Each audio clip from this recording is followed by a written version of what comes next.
No. Vamos a hablar acerca del reactor no ideal o reactores no ideales. Estos reactores vamos a considerar que son reactores que operan de manera continua. Esto quiere decir que tenemos entrada, tenemos salida. De igual forma, consideramos que estos reactores operan en estado estacionario. ¿Esto qué nos quiere decir? Pues que las variables de operación no cambian con respecto al tiempo. Esto es importante porque nosotros al estar trabajando con reactores ideales, teníamos el caso de reactores de mezcla completa y reactores de flujo pistón. Dentro de las cuestiones que nosotros consideramos de su idealidad, en el caso de los reactores de mezcla completa, es que todas las condiciones de operación dentro del reactor eran uniformes. ¿Eso qué quería decir? Que en este punto la temperatura, la concentración, la conversión era igual en este otro punto, era igual en este otro punto, en cualquier punto del reactor. ¿Sí? En la realidad, pues no ocurre así. En los reactores de flujo pistón, pues nosotros considerábamos que la mezcla reactiva que se va transformando en productos va avanzando uniformemente, ¿sí? Hacíamos la analogía de que considerábamos un desfile del 16 de septiembre en el cual los soldados van perfectamente marchando con el mismo paso, ¿sí? En el caso ideal. Sin embargo, pues en los casos no ideales, los que suceden en la realidad, pues tenemos que en los reactores de mezcla completa hay zonas muertas del reactor. ¿A qué se refieren estas zonas muertas del reactor? A que el sistema de agitación no es lo suficientemente eficiente para lograr tener aquí las mismas condiciones de operación que dentro del reactor. Entonces, este volumen se puede decir que no se está utilizando dentro del reactor. La mezcla no es uniforme y las condiciones dadas en estas esquinas de acá, representado de color negro y denominado como zonas muertas, no está operando el reactor, ¿sí? No se está llevando a cabo la reacción. Esto que me lleva a que el volumen real del reactor pues es más pequeño, ¿verdad? Es es más pequeño, por consiguiente, el tiempo de residencia es menor y la conversión que nosotros estaríamos esperando de manera ideal, pues va a ser más pequeña. Por otro lado, en los reactores de flujo pistón, pues tenemos que estos reactores generalmente están empacados con un catalizador que de manera simple, pues podemos considerar que la forma física del catalizador son esferas. Esto pues va a hacer que existan, que la mezcla reactiva no vaya avanzando uniformemente. Puede suceder que haya canalizaciones. ¿Qué quiere decir canalizaciones? Generalmente esto ocurre pegado a la pared del reactor en el cual no hay una oposición al movimiento como tal y los reactivos avanzan de manera muy rápida, igual los productos, ¿sí? Y entonces su tiempo de residencia es mucho menor. ¿Esto que provoca? Pues que la conversión sea más pequeña. Puede ser que tengamos caminos tortuosos. ¿A qué se refiere caminos tortuosos? A que la mezcla reactiva vaya avanzando de esta forma, de esta otra forma, o sea, el camino no sea realmente uniforme. También eso va a provocar, pues, que la conversión no sea la misma. Puede ser que tengamos un menor tiempo de residencia, puede ser que tengamos un mayor tiempo de residencia. Va a haber moléculas de reactivos que no reaccionaron, moléculas de productos que se han formado, que van a salir antes del tiempo promedio, otras que van a salir mucho después del tiempo promedio, ¿sí? Y entonces eso provoca desviaciones al comportamiento ideal de los reactores. ¿Por qué? Porque su flujo no es ideal. Podemos observar aquí otros ejemplos, ¿no? De flujos no ideales. Por ejemplo, aquí en este caso, consideremos este reactor en el cual el catalizador se encuentra depositado en la parte inferior. Para que la reacción ocurriera, pues las moléculas de reactivos pues deben de pasar a través del catalizador. Puede ser que no pasen de manera uniforme, existan lo que se le llama cortocircuitos, canalizaciones, y entonces pues la mezcla reactivas abandone el reactor sin haber reaccionado adecuadamente. Puede ser que el contacto de los reactivos con el catalizador en este tipo de reactores no sea el suficientemente adecuado, para que la reacción se lleve a cabo y entonces la conversión no se logra alcanzar de manera ideal. Para poder determinar este tipo de flujo o el patrón de flujo, se siguen diversos experimentos. Uno de ellos se le conoce como la estimación de la distribución del tiempo de residencia, ¿sí? En este caso, ¿qué es lo que se hace? Pues básicamente lo que se hace dentro de la experimentación es que se coloca una molécula patrón, una molécula muestra que se puede monitorear fácilmente a la salida del reactor, a la salida del recipiente, ¿sí? Entonces se inyecta una cantidad conocida, ya sea de manera continua o de manera escalonada, y se va monitoreando esa concentración a la salida, de tal forma que nosotros vamos a generar más o menos este tipo de comportamiento. O sea, al principio, pues a la salida, no tenemos moléculas de la molécula patrón. Conforme pasa un cierto tiempo, pues se comienzan a salir las primeras moléculas, va a alcanzar un máximo y después pues termina de salir de esta forma. A esta curva es a la que se le conoce como distribución del tiempo de residencia, RTD del inglés Residence Time Distribution. Y vamos a ver que particularmente a esta curva que tenemos aquí le denominamos curva E, y esta curva E tiene la característica de que su área total es igual a 1. A partir de esto, nosotros vamos a poder predecir cuál va a ser el comportamiento, cuál va a ser la conversión que se logrará alcanzar en el reactor. Nada más que pues tenemos que hacer diversas transformaciones, diversas estimaciones a los datos experimentales para poder llegar a obtener esta curva E. ¿Sí? Tenemos comportamientos no ideales, o sea, por ejemplo, aquí podemos observar que se presentan dos picos. Eso quiere decir que hay dos zonas a través de las cuales está viajando nuestro reactivo o nuestra molécula patrón, ¿sí? Caso específico podría ser un sistema bifásico donde tenemos gas y líquido. La molécula patrón pudiera viajar más fácilmente en la fase gas, pudiera viajar más fácilmente en la fase líquida. Entonces, pues va a salir primero en la zona a través de la fase que viaja más rápido y posteriormente saldría a través de la fase donde viaja más lento.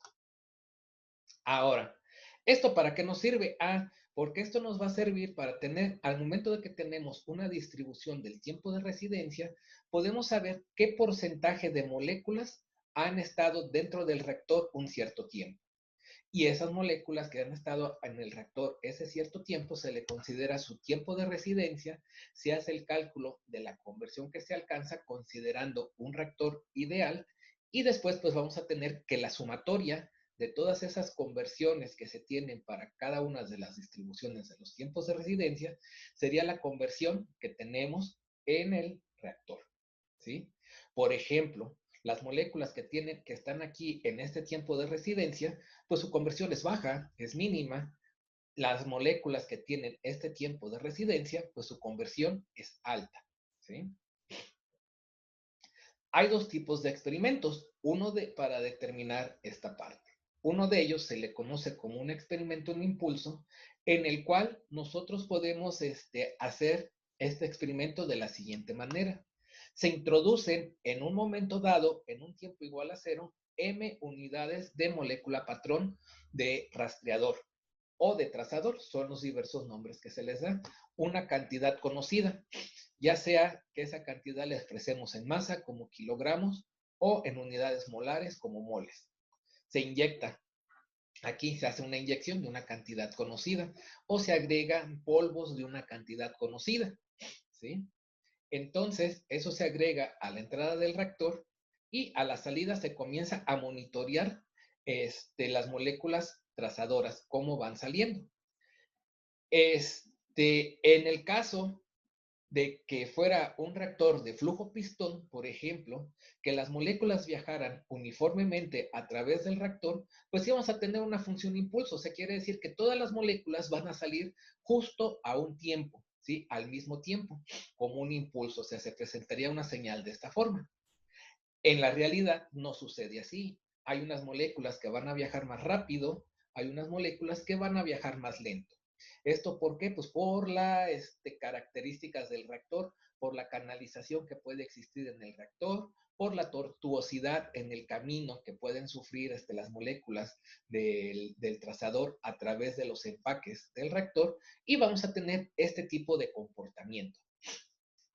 Vamos a observar de cualquier forma que el experimento en impulso lo vamos a denominar al momento de que hacemos una gráfica como la curva C impulso, tiempo contra C impulso. Vamos a generar esta curva y aquí vamos a tener un área. Esta área pues puede tomar cualquier valor de 0 hasta infinito. Esta área nosotros la vamos a transformar a la curva E. Esta curva C impulso la transformamos a la curva E. Recordar que la curva E es la distribución del tiempo de residencia. ¿Cómo hacemos eso? Simple y sencillamente, primero determinamos el área que hay bajo esta curva, de la curva C impulso, ya sea de manera analítica, de manera gráfica, con métodos numéricos, determinamos esa área y después vamos a dividir la concentración de impulso entre el área. Esta área, de igual forma, se puede demostrar, se puede comprobar que es igual a M entre V, donde M es la cantidad conocida del trazador que nosotros hemos agregado en nuestro experimento y esta V es el flujo volumétrico que, pues bueno, podría ser conocido también, ¿sí? Entonces, matemáticamente se cumple que el área que tenemos bajo esta curva de la curva C impulso es igual a la masa del trazador entre el flujo volumétrico. En algunas ocasiones conocemos eso, en algunas otras ocasiones únicamente tenemos datos de la curva. Entonces, si tenemos únicamente datos de la curva, hay que determinar de manera analítica o de manera numérica esta área. Y entonces la concentración de impulso la vamos a dividir entre el área bajo la curva. De tal manera que entonces tendríamos ahora datos de tiempo contra la curva E. Y se cumple que el área bajo la curva es igual a 1. ¿Cómo se determina el área bajo la curva? Hay muchos métodos numéricos, ¿verdad? Para determinar el área bajo la curva, una integración numérica. Una manera simple, tanto burda, pero rápida, no necesariamente muy eficaz, es calcular una concentración promedio, multiplicarla por la delta T y sumar. O sea, eso implica ir haciendo rectángulos aquí. Mientras más pequeños sean estos rectángulos, pues más efectiva va a ser el cálculo del área bajo la curva que nosotros tenemos. Entonces, así es como calculamos el área bajo la curva. Y se puede demostrar posteriormente que el tiempo medio de residencia es igual a esta operación, a la integral de t por la concentración de impulso integral desde 0 hasta infinito, entre la integral de c en dt de 0 a infinito. Puede ser de manera analítica, puede ser de manera numérica, y de cualquier forma se cumple que el tiempo medio de residencia es igual al volumen entre el flujo volumétrico. De esta forma, numéricamente yo puedo determinar el tiempo medio de residencia. Puede ser un dato de problema el flujo volumétrico y conocería cuál es el volumen real del reactor. Tenemos otro experimento, el experimento en escalón. ¿Qué sucede con el experimento en escalón? En el experimento en escalón, lo que vamos a tener es que en un tiempo igual a 0, nosotros vamos a agregar de manera continua al reactor una corriente con una concentración conocida del trazador. O sea, podemos considerar, por ejemplo, que aquí estemos alimentando únicamente agua y que en un momento dado alimentáramos una solución salina, ¿sí? Estamos alimentando esa solución salina de manera continua. Entonces, esa sal que estamos nosotros alimentando de manera continua a través de la solución, pues va a ir avanzando dentro del reactor. Y si fuera un caso ideal, en un reactor de flujo pistón, por ejemplo, va avanzando de manera ordenada y zoom, va a un tiempo dado, va a salir y va a tener una concentración constante. Como ustedes pueden observar, aquí se ha formado como un escalón de una escalera, Por eso es que se le conoce como un experimento en escalón. En la realidad, pues no es así. Se va a formar una curva sigmoidal de este estilo, donde va a haber unas moléculas que van a salir primero, otras que van a tardar en salir. Pero lo que sí es que después de un tiempo se alcanza una concentración del trazador constante, que se le conoce como una concentración máxima. Entonces, nosotros vamos a tener aquí una curva que se le llama C escalón. Y esta curva C escalón, para que nosotros nos sea útil, la tenemos que transformar a la curva E. ¿Cómo vamos a hacer esa transformación? Lo primero que vamos a hacer es esta curva C escalón, la vamos a convertir a una curva F, ¿sí? ¿Qué características tiene la curva F? La curva F es una curva normalizada, donde va a ir únicamente de 0 a 1, ¿sí? La C escalón, la curva C escalón, pues puede tomar cualquier valor de 0 a infinito, puede ser 0.8, 0.9, 1500, la concentración máxima. Pero la curva F, que es normalizada, pues va a ir de 0 a 1. ¿Cómo hacemos eso? Simple y sencillamente, la concentración C escalón que nosotros estamos monitoreando a distintos tiempos, lo vamos a dividir entre la concentración máxima, ¿sí? De esta forma, nosotros vamos a obtener la curva C escalón, perdón, la curva F. ¿Cómo? Dividiendo C escalón entre la concentración máxima y con esto nosotros hemos obtenido esta curva F. ¿Para qué nos va a servir esta curva F? Ah, pues la curva F, ahora dada de esta forma, la podemos transformar fácilmente a la curva E, la curva de la distribución del tiempo de residencia, derivando con respecto al tiempo. Puede ser de manera numérica, hay que derivar de manera numérica estos datos que podríamos tenerlos tabulados, o bien puede ser de manera analítica si esto lo tuviéramos dado en una forma de expresión, ¿sí? La curva E va a ser la derivada de la curva F con respecto al tiempo. Y con eso nosotros podemos obtener la curva de la distribución del tiempo de residencia. Vamos a ver el comportamiento de los distintos tipos de reactores. Conocemos dos reactores ideales, el reactor de flujo pistón, el reactor de mezcla completa o tanque agitado, y ahora podemos considerar aquí el reactor real. La curva F, el experimento en escalón, ¿qué comportamiento tendríamos para un flujo pistón? Ah, pues para el flujo pistón, como les había comentado, pues se forma un escalón, o sea, las moléculas que se están alimentando de manera continua del trazador avanzan de manera uniforme y en un tiempo dado salen todas a la misma concentración, ¿sí? Y permanece esa concentración constante. Por eso es que se forma este escalón.